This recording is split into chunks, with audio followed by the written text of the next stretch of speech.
ZEE5 ಇರುವಾಗ ನೀವು ನಿಮ್ಮ ನೆಚ್ಚಿನ ಶೋಗಳನ್ನ ಎಂದಿಗೂ ಮಿಸ್ ಮಾಡಿಕೊಳ್ಳುವುದಿಲ್ಲ. ಅದು ಸಂಪೂರ್ಣ ಉಚಿತವಾಗಿ. ಏನೋ ಮುಚ್ಚಿಡ್ತಿದಾರಲ್ಲ, ಏನಿರ್ಬೋದು?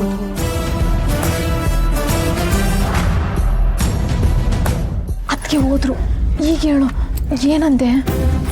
ಏನು ಹೇಳಲಿ, ಏನೂ ಹೇಳಲಿಲ್ಲ. ಅದು ಅಲ್ಲದೆ ಈ ವಿಷಯ ಅಣ್ಣನ ಹತ್ರ ಹೇಳೋಕ್ಕಾಗತ್ತಾ? ನಾಳೆ ಬೆಳಗ್ಗೆ ಏನು ಹೇಳಬೇಕು ಅಂತ ಗೊತ್ತಾಗ್ತಿಲ್ಲ ನನಗೆ. ಅಕ್ಕ, ನಾಳೆ ನೀನೊಬ್ಳೆ ಹೋಗಲ್ಲ, ನಿನ್ ಜೊತೆ ನಾವೆಲ್ಲ ಬರ್ತಾ ಇದೀವಿ.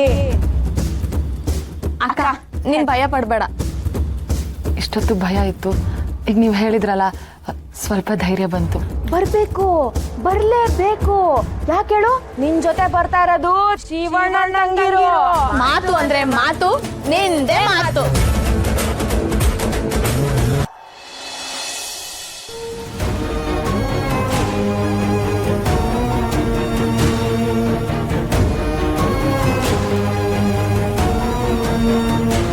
ಪಾರು, ಯಾಕೆ ಪಾರು, ಇನ್ನ ನಿದ್ದೆ ಬಂದಿಲ್ವಾ? ನಿದ್ದೆ ನೆಮ್ಮದಿ ಅನ್ನೋದು ಎರಡು ಜೋಡಿ ಇದ್ದ ಹಾಗೆ ಮಾವ. ಕೆಲವೊಂದ್ಸಲ ನೆಮ್ಮದಿಯಾಗಿದ್ರೆ ಮಾತ್ರ ನಿದ್ದೆ ಬರುತ್ತೆ. ಇನ್ನು ಕೆಲವು ಸಲ ಒಳ್ಳೆ ನಿದ್ದೆ ಮಾಡಿದ್ರೆ ನೆಮ್ಮದಿ ಸಿಕ್ತಪ್ಪ ಅನ್ಸುತ್ತೆ. ನಂಗೆ ಗೊತ್ತು ಪಾರು, ನೀನು ಯಾವ್ದ್ರ ಬಗ್ಗೆ ಯೋಚನೆ ಮಾಡ್ತಿದ್ಯಾ ಅಂತ. ಸಿದ್ಧಾರ್ಥ ಸರ್ ಬಗ್ಗೆ ತಾನೆ?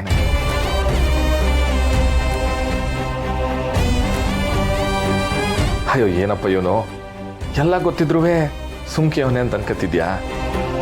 ಹಂಗೆಲ್ಲ ಅನ್ಕೋಬೇಡ ಪಾರು. ನೀನು ನನ್ನ ಮಾತನಾಡ್ಸ್ಕೊಳಕ್ಕೋಸ್ಕರ ನನ್ನ ತಂಗಿರ ಮದುವೆ ಆಗಂಟೆ ಇಲ್ಲಿ ಇರ್ತೀನಿ ಅಂತ ಹಿಂಗೆ ಹೇಳ್ದಿಯೋ, ಹಂಗೆ ಅದು ಏಟನ ಕಷ್ಟ ಆಗಲಿ, ಸಿದ್ಧಾರ್ಥ ಸರ್ ನಾ ಹುಡುಕ್ತೀನಿ, ನಿನ್ನ ಜೊತೆ ಮದುವೆ ಮಾಡಿಸ್ತೀನಿ. ಹೆಂಗ್ ಸಾಧ್ಯ ಮಾವ? ಸಿದ್ದು ಎಲ್ಲಿದ್ದಾನೆ, ಏನ್ ಮಾಡ್ತಿದ್ದಾನೆ ಒಂದೂ ಗೊತ್ತಾಗ್ತಿಲ್ವಲ್ಲ. ನಾವ್ಯಾರು ಹುಡುಕ್ದೇನೆಯಾ? ಆ ಮಾದೇಶ್ವರ ನಮಗ್ ಬದುಕಕ್ಕೆ ಅಂತ ಒಂದು ಜೀವನ ಕೊಟ್ಟವನೆ. ಅಂತದ್ರಾಗೆ ನಾವಾಗೆ ಹುಡುಕಿದ್ರೆ ಜೀವನಕ್ಕೆ ಬೇಕಿರೋ ಸಂಗಾತಿ ಕೊಡಕ್ಕಿಲ್ವಾ? ನೋಡು ಪಾರು, ನಾಳೆ ನಾನು ಪ್ಯಾಟೆಗೆ ಹೋಯ್ತೀವ್ನಿ. ಅಲ್ಲಿ ಒಂದು ಹರಾಜ್ ಐತೆ. ಆ ಹರಾಜ್ ಬೇಗ ಮುಗೀತು ಅನ್ಕ ನಾನು ಅಲ್ಲೇ ಇದ್ದು ಸಿದ್ಧಾರ್ಥ ಸರ್ನ ಹುಡ್ಕ ಬರ್ತೀನಿ. ಒಂದಿನಕ್ಕೆ ಸಿದ್ಧಾರ್ಥ ಸಿಗ್ತಾನೆ ಅಂತ ಅನ್ಕೊಂಡಿದ್ಯಾ? ಒಂದಿನಕ್ಕೆ ಸಿಗ್ಲಿಲ್ಲ ಅಂದ್ರೆ 2 ದಿನ ಅಲ್ಲೇ ಇದ್ದು ಹುಡುಕ್ತೀನಿ. 2 ದಿನಕ್ಕೂ ಸಿಗ್ಲಿಲ್ಲ ಅನ್ಕ 1 ವಾರ ನಾನು ಅಲ್ಲೇ ಇದ್ದು ಹುಡುಕ್ತೀನಿ.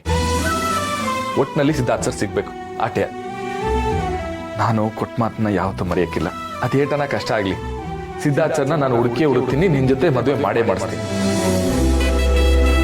ನೀನೇನು ಯೋಚನೆ ಮಾಡ್ಬೇಡ, ಮಲ್ಕಪಾರು.